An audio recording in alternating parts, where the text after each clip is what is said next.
Hello class 10। Hopefully everybody is doing good. तुम लोग fit हो गए और अगला प्रीवियस वीडियोस तो तुम लोग को मिल चुका है, तो होपफुली चैप्टर्स समझ में आ रहा है और तुम लोग अपना काम कर रहे हो। क्वेश्चन आंसर्स करते रहो। There are lots and lots of question answers जो तुम लोग को करना है, और ये बात ज़रूर मतलब फॉलो करना कि स्कूल होता है तो एक फ़्लो में रहते हो, क्योंकि अभी वो फ्लो नहीं है, घर में हो, अपने हिसाब से चल रहे हो। फिर भी तुम लोग का बोर्ड एग्ज़ाम्स तो जाने वाला नहीं है, बोर्ड एग्ज़ाम्स तो आएगा ही, and you have to give your board exams. वो भी अच्छा रिजल्ट भी करना है, तो पढ़ना कंटिन्यू रखो, एन्जॉय करो, एट द सेम टाइम पढ़ो भी, तो यही करो।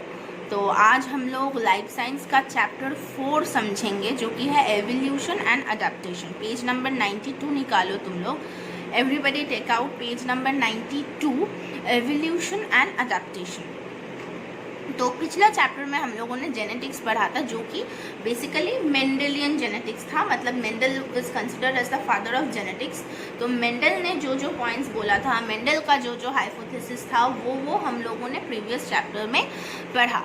This chapter deals with evolution and adaptation. Now this chapter, इसमें जो साइंटिस्ट मेन उभर के आएंगे वो है लमार्क एंड डार्विन। ठीक है, तो हम लोग इस चैप्टर में बेसिकली लमार्किज्म एंड डार्विनिज्म, ये दोनों चीज़ हम लोग पढ़ेंगे।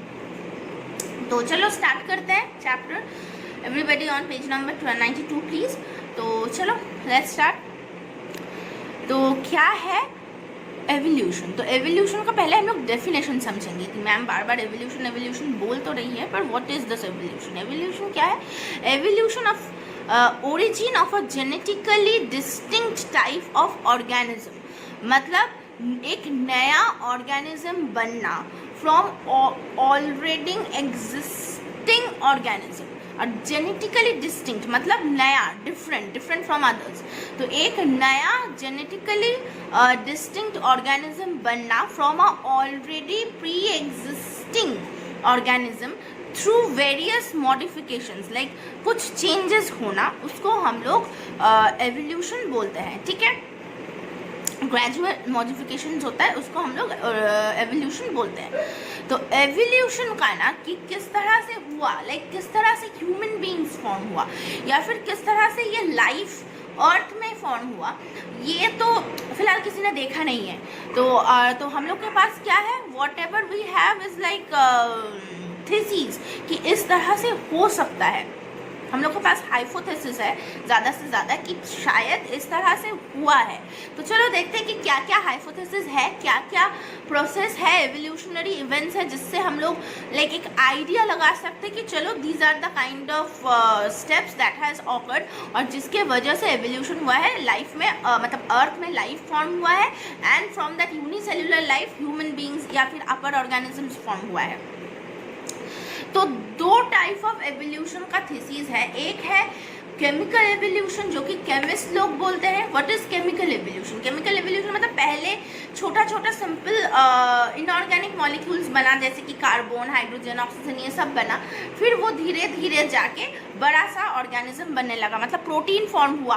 पहले तो सिंपल कॉम्प्लेक्स मतलब सिंपल ऑर्गेनिक मॉलिक्यूल था, फिर वो जाके कॉम्प्लेक्स मॉलिक्यूल बना। ठीक है, मतलब प्रोटीन बना। अब प्रोटीन बनना मतलब where there is protein you have to consider कि देयर इज लाइफ। तो एकदम छोटा सा क्या बोला जाए, एकदम सिंपल सा कुछ मॉलिक्यूल से एक बड़ा सा मॉलिक्यूल बन गया। This is what is chemical evolution, जिसको हम लोग कोएजर्वेटिव मॉडल भी बोलते हैं। ठीक है, नेक्स्ट पेज टर्न करो।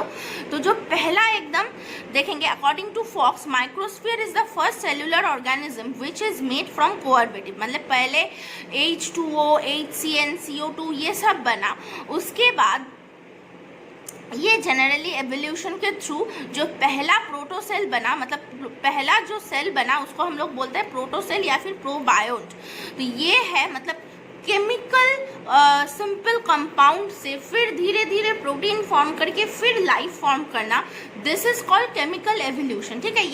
ये फॉक्स ने बोला था। नेक्स्ट मतलब जो माइक्रोस्फीयर मॉडल है। Next is biological evolution. What is biological evolution? There is only the fossil records of prokaryotic organism but no direct evidence of origin of life is observed. तो हम लोग के पास फॉसिल्स तो है, पर फॉसिल्स है prokaryotes का, मतलब मैक्सिमम से मैक्सिमम बैक्टीरिया तक का फॉसिल्स है। उसका पहले वाला कुछ ऐसा एविडेंस नहीं है कि जहाँ से हम लोग पता मतलब सोच सकते हैं कि बायोलॉजिकल एवोल्यूशन के द्वारा ही ह्यूमन बींग्स या फिर लाइफ बना है। फिर भी there is a like model. तो virus represent such living forms. जैसे कि देखना, एक तो नॉन लिविंग होता है, एक लिविंग होता है। अब नॉन लिविंग और लिविंग के बीच में अगर कुछ है, दैट इज वायरस। वायरस क्या होता है? शरीर के बाहर में नॉन लिविंग होता है। ऑब्वियसली अभी वायरस के लिए तो तुम लोग काफ़ी पढ़े ही होगे, कोरोना वायरस रिलेटेड। तो वायरस का क्या एक्टिविटी है कि शरीर के बाहर में अगर कोई वायरस पड़ा हुआ है, that behaves as a non living entity, ठीक है। वो नॉन लिविंग के जैसा बिहेव करेगा। You can't kill the virus, पर वायरस तभी शरीर के अंदर में घुसेगा, मतलब शरीर के अंदर में घुसने के बाद वो लिविंग जैसा बिहेव करना स्टार्ट करता है, जैसे कि मल्टीप्लाई करना स्टार्ट करता है। वायरस जब तक शरीर के अंदर में है, कोई भी लिविंग शरीर के बाहर है, वो तब तक नॉन लिविंग जैसा बिहेव करेगा, वो मल्टीप्लाई नहीं कर पाएगा। ओके, तो ये है वायरस का डेफिनेशन। तो यहाँ से पता चल रहा है कि नॉन लिविंग और लिविंग के बीच में वायरसेस तो बना, तो definitely there is a chance कि थ्रू बायोलॉजिकल एवोल्यूशन भी हम लोग का पहला लाइफ फॉर्म हुआ। अच्छा, नेक्स्ट इज एविडेंसेस। एविडेंसेस तुम लोग रीड कर सकते हो कि कैसे वाटर बना, फिर वहाँ से वेरियस टाइप ऑफ एसिड्स बना, ग्लाइसिन, अमाइनो एसिड्स बना, अमाइनो एसिड के बाद प्रोटीन बना। तो ये जो साइकिल है, this is like the evidence जो हम लोग केमिकल एवोल्यूशन से मिलता है। उसके बाद हम लोग देखेंगे major evolutionary events. Page number 95 में है, देखो पेज नंबर 95 में there is a flow chart. तो वो फ्लो चार्ट को तुम लोग को याद करना है, ठीक है। ये यूजुअली एग्जाम में आता है, जो कि है formation of earth. Formation of earth क्या था? देखो, from a gaseous hot ball, side में देखो जो एरो करके दिया हुआ है। तो पहले एक गैशियस हॉट बॉल था, वो फिर अर्थ फॉर्म हुआ। गैशियस हॉट बॉल तब followed by chemosynthesis where organic molecules were synthesis. Organic molecules मतलब carbon, hydrogen, oxygen, these are all organic molecules. तो ये ऑर्गेनिक मॉलिक्यूल सिक्रीट होने लगा, तैयार होने लगा। उसके बाद फॉर्मेशन ऑफ अर्थ के बाद फिर जब प्रोटोसेल फॉर्म हुआ, that's a microsphere model. Protocell form होने के बाद देन ओरिजिन ऑफ लाइफ हुआ, मतलब लाइफ फॉर्म किया। उसके बाद ओरिजिन ऑफ यूनिसेल्युलर ऑर्गेनिज्म, पहले लाइफ फॉर्म हुआ, फिर धीरे धीरे यूनिसेल्युलर ऑर्गेनिज्म फॉर्म होने लगा। यूनिसेल्युलर मतलब जिसका एक ही सेल होता है और एक ही सेल बॉडी का सारा फंक्शन करता है, that is called unicellular organism. उसके बाद photosynthetic bacteria begin to release oxygen in the atmosphere. फिर यूनिसेल्युलर ऑर्गेनिज्म से फोटोसिंथेटिक बैक्टीरिया फॉर्म हुआ, जो कि एटमोस्फियर में धीरे धीरे ऑक्सीजन छोड़ना, मतलब ऑक्सीजन बनाना स्टार्ट किया। आफ्टर ऑक्सीजन हुआ फिर ओरिजिन ऑफ मल्टीसेल्युलर ऑर्गेनिज्म, ठीक है। तो पहले बोला जाता है कि एनारोबिक बैक्टीरिया फॉर्म हुआ, मतलब जिनको ऑक्सीजन नहीं चाहिए होता है। तो पहले एनारोबिक बैक्टीरिया या फिर ऑर्गेनिजम्स फॉर्म हुआ। उसके बाद जब फोटोसिंथेटिक ऑर्गेनिज्म फॉर्म हुआ, तब धीरे धीरे एटमोस्फेयर में ऑक्सीजन लेवल बढ़ने लगा and then gradually multicellular organism came in the picture. उसके बाद फिश लाइक वर्टिब्रेट फॉर्म हुआ, फिश तैयार हुआ। फिर लैंड प्लांट्स। बोला जाता है बेसिकली कि पहला लाइफ जो फॉर्म हुआ था वो पानी के अंदर ही हुआ था। रीज़न इज कि पानी में डिजॉल्व ऑक्सीजन मिलता है, पहला बात। और दूसरा बात कि पानी के नीचे का जो एनवायरनमेंट है वो काफ़ी एक्सट्रीम होता है। तो अगर लाइफ पहले एक्सट्रीम नेचर में ही फॉर्म होगा, तब ना कंफर्ट जोन तैयार होगा। तो क्योंकि एक्सट्रीम जगह में जहाँ पे ऑक्सीजन नहीं है, ये नहीं है, फिर भी अगर लाइफ सस्टेन कर सकता है, तो ऑब्वियसली लाइफ पहले वहीं पे हुआ होगा। उसके बाद नॉर्मल मतलब लैंड में लैंड प्लांट्स एक्सेट्रा ये सब फॉर्म होने लगा, ठीक है। उसके बाद 4 लिम्ड वर्टिब्रेट्स, मतलब 4 पैर वाला वर्टिब्रेट फॉर्म हुआ। फिर धीरे धीरे it evolves into human, correct. फिर देखेंगे थ्योरीज ऑफ ऑर्गेनिक एवोल्यूशन। तो यहाँ पे आता है लमार्किज्म, ठीक है। तो what is Lamarckism? Lamarckism developed by Lamarck in 1801 and 1809 is considered as the first theory of evolution. तो एवोल्यूशन का फर्स्ट थ्योरी किसने दिया था? लमार्क ने दिया था। The theory was published in the book philosophie zoologique. According to him, living organism acquires changes in body structure in order to adapt itself to the changed environment by the changes acquired by an organism during its lifetime। तो उनका जो theory था उसको हम लोग बोलते हैं inheritance of acquired characteristics. मतलब धीरे धीरे लिविंग ऑर्गेनिज्म में चेंज होना शुरू हुआ ताकि वो हार्श एनवायरनमेंट के साथ अडॉप्ट होना स्टार्ट कर दे, ठीक है। तो लमार्किज्म का कुछ इंपॉर्टेंट पॉइंट्स है जो हम लोग पढ़ेंगे, वो देखो तुम लोग पेज नंबर 96 में एकदम लास्ट पैराग्राफ का जो ऊपर वाला पैराग्राफ है, लास्ट पैराग्राफ का ऊपर वाला पैराग्राफ नोटिस करो। यहाँ पे 1 2 3 4 करके कुछ पॉइंट्स दिया हुआ है। पहला क्या है? All the living organisms have an inherent tendency to develop with the attainment of some features with the help of vital force within।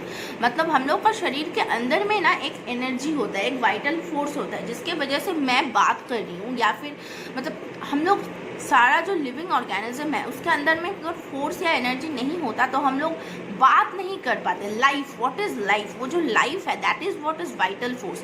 मतलब एक डेड बॉडी और एक लिविंग बॉडी में यही तो डिफरेंस है। डेड बॉडी में भी सारा सिस्टम है, डाइजेस्टिव सिस्टम, ये सिस्टम, वो सिस्टम, सब कुछ है, मेरे बॉडी में भी है। पर what is different in our body? मतलब क्या डिफरेंस है मेरे बॉडी में और एक डेड बॉडी में? यही कि मेरे अंदर में लाइफ है। I am able to talk to you guys. तो ये जो वाइटल फोर्स है, हर ह्यूमन मतलब हर ऑर्गेनिज्म का एक टेंडेंसी होता है, अडॉप्ट करने का एक नेचर होता है ये वाइटल फोर्स के द्वारा, ठीक है।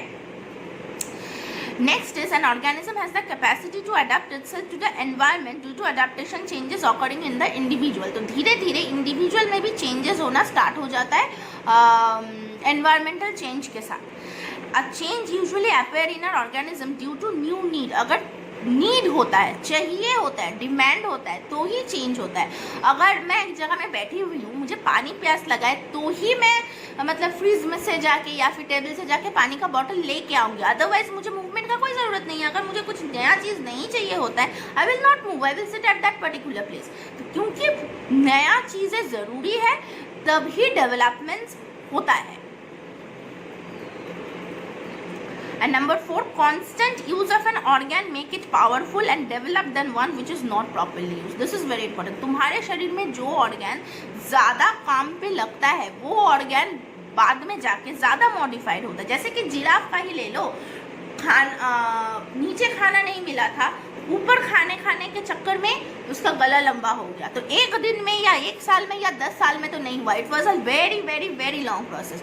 उसी तरह हम लोग का ह्यूमन शरीर में वेस्टिजियल ऑर्गन्स बोल के कुछ ऑर्गन्स होता है जो कि अभी काम में नहीं लगता। जैसे कि अपेंडिक्स ले लो, पीछे का जो कॉक्सिस है वो ले लो, मतलब जो पूंछ, हम लोग का तो पूंछ नहीं होता है पर एनिमल्स में मतलब बंदर में पूंछ था, तो वो जाएगा कहाँ? वो एकदम छोटा कॉन्स्ट्रिक्ट होके ही हम लोग का शरीर में रह जाता है, just because we don't use it, इसीलिए वो एकदम छोटा सा फॉर्म में शरीर के अंदर में रह लेता है, ठीक है। तो ये गया लमार्क्स का कुछ पॉइंट्स, कुछ एग्जाम्पल, जैसे जिराफ का एग्जाम्पल मैंने बोला। फिर birds habituated in aquatic life developed web feet. जैसे कि तुम डक या ऐसा कुछ ले लो, मतलब duck is a kind of bird, right? जैसे चिकन बर्ड होता है उसी तरह डक भी बर्ड होता है, पर डक क्योंकि पानी में ज़्यादा रहता है तो उसका फीट देखना वेव फीट होता है, मतलब उंगली अलग अलग नहीं रहता है, जुड़ा हुआ रहता है, तो that is called wave feet, ताकि वो लोग प्रॉपरली स्विम कर पाए, ठीक है। फिर loss of eyesight of cave dwelling animals. अगर कोई एनिमल्स सालों भर साल केव मतलब गुफा के अंदर में रहता है, वो धीरे धीरे उसका जो आईसाइट है वो कम हो जाता है, क्योंकि गुफा के अंदर में तो लाइट नहीं जाता है, तो लाइट में देखने का ज़रूरत भी वो लोग का नहीं होता है, तो धीरे धीरे आईसाइट थोड़ा सा ड्वेल कर जाता है। Due to availability of enough food on the ground and absence of enemies on the ground, the ostrich would not use their wings for flight and eventually this bird became flightless। जैसे कि ostrich, क्योंकि ज़मीन में ज़्यादा food है obviously, और birds का शत्रु मतलब बर्ड्स का जो एनिमीज़ है वो तो ज़मीन में कम ही होगा ना, ऊपर में ही ज़्यादा होगा। तो ऑस्ट्रिच लैंड में रहना शुरू कर दिया और धीरे धीरे उसका जो विंग्स है वो डिसफंक्शनल हो गया। तो ऑस्ट्रिच इसीलिए फ्लाइट बर्ड से फ्लाइटलेस बर्ड्स बन गया। ओके, अच्छा, नेक्स्ट हम लोग जाएंगे डार्विनिज्म में। मतलब डार्विन ने चार्ल्स डार्विन बोल के एक साइंटिस्ट थे जिन्होंने एक थियोरी दिया था जिनका नाम था थियोरी ऑफ नेचुरल सिलेक्शन। तो ये था डार्विन का थियोरी। तो Darwin stated that new species could be originated through natural selection, therefore Darwin's natural selection reveals the mechanism of an origin of species. Darwin postulated his concept on the mechanism of evolution in a most rational and logical way. He observed certain incidences in nature and made deduction out of this observation. So बोला जाता है Lamarck ने शायद पहला theory दिया था evolution का, but Darwin's theory is much more rational and practical. तो डार्विन ने कुछ नेचर में कुछ चीज़ें ऑब्जर्व किया था और कुछ ऑब्जर्वेशंस के ऊपर बेस करके उन्होंने कुछ डिडक्शंस दिया था। तो let's see what are the observations and their related deduction. So page 98 के ऊपर देखो एक येलो कलर का टेबल है। So there is those observations and deductions. तो पहला ऑब्जर्वेशन क्या है? Living organism reproduce at enormous rate in GP, geometrical progress. तो बहुत ज़्यादा रिप्रोड्यूस करता है। तो यहाँ से क्या पता चला? Struggling for existence. क्यों ज़्यादा रिप्रोड्यूस करता है? क्योंकि मर जाने का चांसेस ज़्यादा है। तो एक मछली में देखना बहुत सारा अंडा फॉर्म होता है। क्यों? क्योंकि सारा अंडा तो बचेगा नहीं, तो ज़्यादा रिप्रोड्यूस कर रहा है ताकि कुछ तो एटलीस्ट बच जाए। तो this is what is called struggle for existence. ये बोला था मेंडल ने। दूसरा क्या था? Limitation of food and habitat में increase in AP. Arithmetic progress को बढ़ा सकता है अगर फूड और मतलब जगह, रहने का जगह कम हो जाए। Next is competition for food and shelter, मतलब खाने के लिए या फिर जगह में रहने के लिए मारपीट होना एनिमल्स में, दिस इज वेरी कॉमन। तो इसको हम लोग बोलेंगे survival of the fittest and natural selection. तो अगर दो एनिमल्स में फाइट हो रहा है फूड और शेल्टर के वजह से, जो बच गया मतलब जो जीत गया वो बच गया, राइट। तो this is what is called survival of the fittest. अब दो एनिमल्स मतलब need not be inter specific कि अगर मैं बोलूँ कि एक टाइगर में और एक डियर में लड़ाई हो रहा है तो ऑब्वियसली टाइगर तो डियर को खा ही जाएगा। तो वो टाइप का लड़ाई नहीं, पर हाँ डियर अगर ज़्यादा ज़ोर से भाग सकता है टाइगर के मुकाबले, तो this is what survival of the fittest. मतलब जो अगर दो टाइगर के बीच में सब सोच लो कि लड़ाई हो रहा है, ठीक है, या फिर दो डियर के बीच में ही सोच लो लड़ाई हो रहा है, तो जिसमें वो दो टाइगर में जो ज़्यादा फिट होगा वही बचेगा। मतलब खाने के लिए एक ही खाना है, दोनों को खाना है एक ही मतलब अगर दिन ब दिन लड़ाई होता रहा तो जो फिट होगा वो ज़्यादा खाना मिलेगा और जो फिट नहीं होगा उसको खाना नहीं मिलेगा। तो जो फिट नहीं होगा वो बिना खाने के लिए ही मर जाएगा। अपीयरेंस ऑफ वेरिएशन, एक ही स्पीशीज में वेरिएशंस अवेलेबल होता है। एक इंसान लंबा होता है, एक इंसान छोटा होता है, वो तो सोच ही लो। किसी इंसान का कान का जो ईयर लोब है फ्री होता है, किसी का अटैच्ड होता है। हेयर में ले लो, किसी का स्ट्रेट हेयर होता है, किसी का कर्ली हेयर होता है, किसी का ब्लैक होता है, किसी का ब्राउन होता है। आई बॉल मतलब आइरिस, आँख का कलर वो भी वेरी करता है। इंडिविजुअल्स अलग अलग है, स्पीशीज सेम है, इंडिविजुअल अलग है, इसीलिए कुछ ना कुछ वेरिएशंस भी अवेलेबल है, ठीक है। Survival of the fittest through gradual accumulation of variation and attainment of availability. जो एनिमल सबसे ज़्यादा अडाप्ट कर पाएगा, जो एनिमल नेचर के चेंज से अपने आप को अडाप्ट कर पाएगा, चेंज जितना होगा उसके शरीर में भी वो अडाप्टेशन कर पाएगा, वही एनिमल फिट होगा, वही एनिमल सर्वाइव कर पाएगा, राइट। तो वही वाला चीज़ें यहाँ पे एक्सप्लेन किया हुआ है कि प्रोडिगलिटी ऑफ रिप्रोडक्शन की ज़्यादा से ज़्यादा रिप्रोड्यूस होता है ताकि कुछ ना कुछ तो बच जाए। Limitation of food and space, अगर फूड स्पेस लिमिटेड है तो देखो अगर फूड स्पेस लिमिटेड होना भी ज़रूरी है। तुम लोग सोचो कि मैम अगर लिमिटेड नहीं होता तो ही तो अच्छा होता, पर सोचो बहुत ज़्यादा अगर कुछ भी हो जाए तो वो अच्छा नहीं है ना। तो फूड और शेल्टर हमेशा लिमिटेड ही होगा, तभी एक पॉपुलेशन चेक भी होगा, ना तो बहुत ज़्यादा तो सब कुछ का बहुत ज़्यादा सब अगर बहुत ज़्यादा टाइगर्स हो गया, बहुत ज़्यादा स्नेक्स हो गया, बहुत ज़्यादा इंसान जो कि हो चुका है, तो this is not at all good for nature. उसके बाद struggle for existence, competition for survival, बचने के लिए जिंदा रहने का एक लड़ाई होता है। सर्वाइवल ऑफ द फिटेस्ट, जो सबसे ज़्यादा फिट होगा वही सर्वाइव करेगा, ठीक है। तो यहाँ पे हम लोग पेज नंबर 99 में देखो, N analysis on the reality of Darwin's theory, यहाँ पे पढ़ेंगे। मतलब जितना जितना डार्विन का थियोरी है उसके साथ रिलेटेबल कुछ एग्जाम्पल्स है जो तुम लोग रीडिंग पढ़ोगे। उसके बाद evidence for the theory of evolution, मतलब क्या क्या एविडेंस मिला है। मतलब डार्विन ने बोला या फिर लामार्क ने बोला कि प्री एग्जिस्टेंट कुछ ऑर्गेनिज्म से न्यू ऑर्गेनिज्म फॉर्म होना, यही एवोल्यूशन है। तो इसका हम लोग के पास कुछ कुछ एविडेंसेस भी है। आग बंद करके हम लोग किसी का बात का भी यकीन नहीं करते जब तक हम लोग को प्रूफ ना मिल जाए। तो हियर इज द एविडेंस। देखो हॉर्स के लिए पहले एक हॉर्स फॉर्म किया था। तुम लोग ये हॉर्स का जो सीक्वेंस ऑफ एवोल्यूशन है, योहीपस से लेके यूक्वस तक, ये जो सीक्वेंस है, पहले योहीपस, उसके बाद मेसोहिपस, फिर मारिकिपस, फिर फिलीहिपस, फिर क्विसस, ये जो पांचों एवोल्यूशन है, मतलब इवोल्यूशनरी जो फ्लो चार्ट है वो प्रॉपरली पढ़ोगे कि सबसे पहले कौन सा हॉर्स था, फिर धीरे धीरे कौन सा हॉर्स एकदम मॉडर्न कौन सा हॉर्स बना। तो ये evolution of horse is very important, ठीक है। ये लगभग हर साल ही आता है घुमा फिरा के। इंक्रीज इन साइज के हिसाब से क्या है, मॉडिफिकेशन स्ट्रक्चर के हिसाब से क्या है, ये तुम लोग हॉर्स का मॉडिफिकेशंस पढ़ोगे। यहाँ पे पेज नंबर 102 में एक टेबल है, यहाँ पे है कि पहले क्या हॉर्स था, हॉर्स का क्या क्या मॉडिफिकेशंस हुआ, क्या क्या चेंजेस हुआ, ये सब कुछ दिया हुआ है यहाँ पे, ठीक है। उसके बाद है देखो evidence from comparative anatomy. Anatomy देख के भी समझ में आता है कि किस तरह से एवोल्यूशन हुआ है। पहला है होमोलोगस ऑर्गन। होमोलोगस ऑर्गन क्या होता है? In vertebrates there are certain organs which are functionally different but have similar structural organisation. Structure में वो सेम है, मतलब ओरिजिन उसका सेम होगा पर उसका फंक्शन अलग है। तो यहीं से पता चल रहा है कि ओरिजिन अगर सेम है तो ऑब्वियसली सेम जगह से ही फॉर्म हुआ होगा, पर क्योंकि उसका फंक्शन अलग अलग होता है इसीलिए वो जाके बाद में डिफरेंट हो गया। तो इसका क्या क्या एग्जाम्पल दे सकते, जैसे कि forelimb of horses and wings of birds. देखो घोड़ा का जो सामने का पैर है, चिड़िया का वही सामने का पैर इज मॉडिफाइड इनटू विंग्स।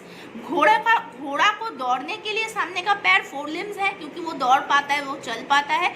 और पक्षी को क्योंकि उड़ना होता है तो those front limbs are only modified into wings. तो पहले दोनों फ्रंट लिम्स था, क्योंकि चिड़िया ऊपर उड़ने लगा तो their front limbs have modified into wings, whereas normal animal में वो फोर लिम ही रह गया, ठीक है। तो this is an example of homologous organ. Next है analogous organ. Functions are same but structurally they are different. जैसे कि they are completely different in their organization but have different origin but functions are same. For example, wings of insects and wings of birds are analogous organ because both are used for flying but they are dissimilar origin. Insect का जो wings है और birds का जो wings है, दोनों wings है तो ऑब्वियसली दोनों हेल्प इन फ्लाइंग, पर दोनों विंग्स का जो ओरिजिन है, बर्ड का जो विंग्स है वो लेग से बना है, पर इंसेक्ट का जो विंग्स है वो लेग से तो नहीं बना है। तो बोथ विंग्स का जो ओरिजिन है that is different but both of their functions are same, ठीक है। तो this type of organs are called analogous organ. तो होमोलोगस ऑर्गन में क्या होता है, ओरिजिन सेम होता है, फंक्शन डिफरेंट होता है। Analogous is just the vice versa of it कि फंक्शन सेम होता है पर ओरिजिन डिफरेंट होता है, ठीक है। Next is vestigial organ. अभी जो मैंने बोला था कुछ कुछ ऑर्गन्स होता है जो कि हम लोग अभी और यूज नहीं करते, वो ऑर्गन्स को हम लोग बोलते हैं वेस्टिजियल ऑर्गन, ठीक है। जैसे कि अपेंडिक्स, फिर मसल्स इन द ईयर में जो मसल्स था, हम लोग ईयर को तो मूव नहीं कर पाते। डॉगीज एक्सेट्रा देखना ईयर्स को मूव कर पाता है ना, कान को इधर उधर हिलाता है, काउज एक्सेट्रा, पर हम लोग तो ईयर को नहीं हिलाते, एक ही जगह में फिक्स्ड होता है। तो इसीलिए हम लोग का ईयर मसल जो है वो वेस्टिजियल बन गया, ठीक है। नेक्स्ट वो जो मैंने बोला था कॉक्सिस जो कि टेल है, तो ये सब कुछ, ये कुछ ऑर्गन्स का एग्जाम्पल है that has become vestigial in nature, जो कि अभी कुछ काम पे नहीं लगता है।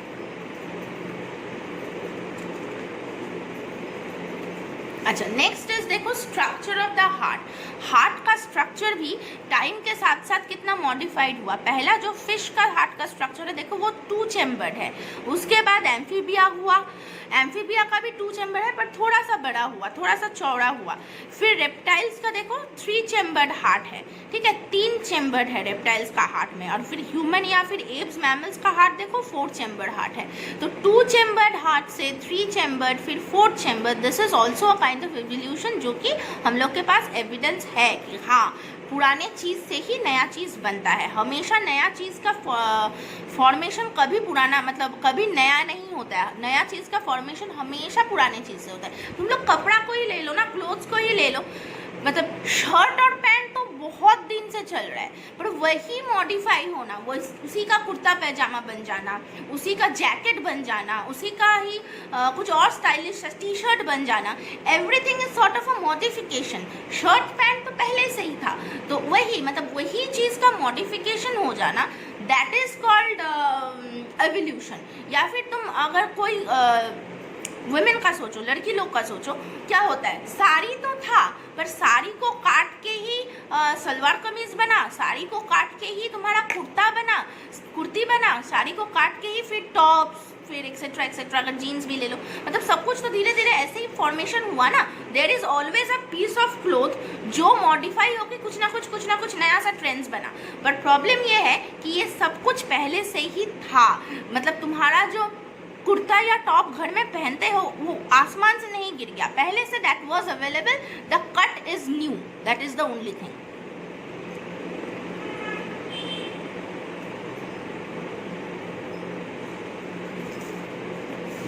उसके बाद है बिहेवियरल एंड अडेप्टेशन।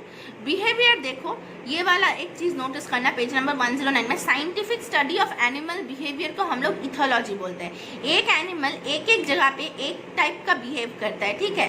तो ये बिहेवियर को, जैसे कि मेल फीमेल का अट्रैक्शन होना, जहाँ पे खाना है वहाँ पे जाना, ब्रीडिंग सीजन्स में दोनों मतलब मेल फीमेल को एक साथ में रहना, अलग सीजन्स में अलग रहना, ये सब कुछ बिहेवियरल एक पैटर्न होता है जो हर एनिमल्स फॉलो करता है।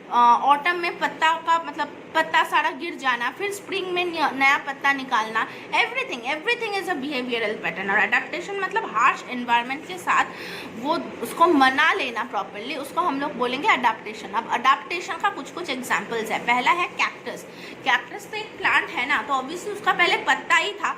अब क्योंकि वो डेजर्ट रीजन में रहने लगा, तो वहाँ पे अगर पत्ता ज़्यादा बड़ा होगा तो क्या होगा, पानी का रिक्वायरमेंट बहुत ज़्यादा होगा, ट्रांसपिरेशन बहुत ज़्यादा होगा। तो पानी का रिक्वायरमेंट को मिनिमलाइज करने के लिए कि यहाँ पे पानी तो मिलता ही नहीं है, तो पानी मुझे मतलब पानी अगर मुझे चाहिए तो मैं यहाँ पे बचने वाला तो हूँ नहीं, तो क्या किया, उसका जो पत्ता है वो धीरे धीरे थॉर्न्स में बदलने लगा। तो द लीव्स बिकेम स्पाइन्स, एकदम पतला पतला, तो उसमें water requirement is very minimal. तो वो वाटर रिक्वायरमेंट घट गया, ट्रांसपिरेशन का रेट भी घट गया, इसीलिए कैक्टस डेजर्ट रीजन में रहना स्टार्ट कर दिया। उसके बाद स्विम ब्लैडर इन फिश तो स्विमिंग करता है, मतलब पानी में रहता है तो स्विम करना ज़रूरी है, तो वो धीरे धीरे एयर सैक एक स्विम ब्लैडर बनने लगा। एयर सैक इन बर्ड क्योंकि आसमान में फ्लाई करता है तो उसका शरीर को हल्का होना ज़रूरी है। तो एक तो बर्ड का जो बोन्स है वो काफ़ी हल्का होता है, हॉलो स्ट्रक्चर होता है, और बर्ड के शरीर के अंदर में एक एयर सैक होता है जिसमें ज़्यादा से ज़्यादा एयर अगर भर लो तो द बॉडी बिकम्स लाइटर और वो आसानी से फ्लाई करने में हेल्प करता है, ठीक है। फिर फिजियोलॉजिकल कुछ चेंजेस होता है, ये तो क्या है मॉर्फोलॉजिकल चेंजेस कि शरीर के अंदर में क्या क्या चेंज है। फिजियोलॉजिकल चेंज मतलब जैसे कि salt adaptation of Sundari plant का जो रूट होता है तुम लोग को पता ही है, न्यूमोटोफोर, पानी के अंदर में घुस के फिर बाहर निकल के आता है, ये है ताकि वो लोग ब्रीथ कर पाए सॉल्ट वाटर में भी। या फिर वो लोग का सॉल्ट ग्लैंड होता है जहाँ पे ज़्यादा से ज़्यादा सॉल्ट वो लोग स्टोर कर पाए ताकि सॉल्टी एनवायरनमेंट में भी वो जिंदा रह पाए। Adaptive features are found in camel के अंदर में वाटर लॉस मतलब हम्प होता है जिसमें वो लोग वाटर को स्टोर करके रख पाता है। तो ये गया एडेप्टिव फिजियोलॉजिकल फीचर्स एनिमल्स में, ठीक है। उसके बाद बिहेवियरल कुछ अडेप्टेशन है, जैसे कि चिंपांजी लोग प्रॉब्लम सॉल्व कर पाता है, दो पत्थर से आग जला पाता है, ट्विग्स फॉर्म करता है जिससे वो लोग कुछ ना कुछ वेपन्स बना पाता है, ये सब कुछ चिंपांजी लोग कर पाता है। Next is communication by honey bees. Honey B का ना एक स्टोरी है, उनमें क्वीन है, उनमें मेल वर्कर्स है, किंग है, तो ये सब कुछ है। ये जो मतलब चीज़ें कि कौन क्या काम करेगा, क्वीन का क्या काम होता है ब्रीड करना, मेल वर्कर्स का क्या काम होता है हनी वैक्स, मतलब सॉरी वैक्स जो है, नेक्टर्स जो है, ये सब जुगाड़ करके लाना, वो जो बी हाइव मधुमक्खी का जो वो बनता है, हाइव बनता है, वो फॉर्म करना। तो ये सब कुछ there is a story in it कि ऐसे ही जिंदा नहीं है, दे हैव सम वर्क, कुछ काम करता है जो तुम लोग देख सकते हो। तो this is what is behavioural adaptation. ये हम लोग को, ये कम्युनिटी हम लोग को हनी बी में देखने को मिलता है।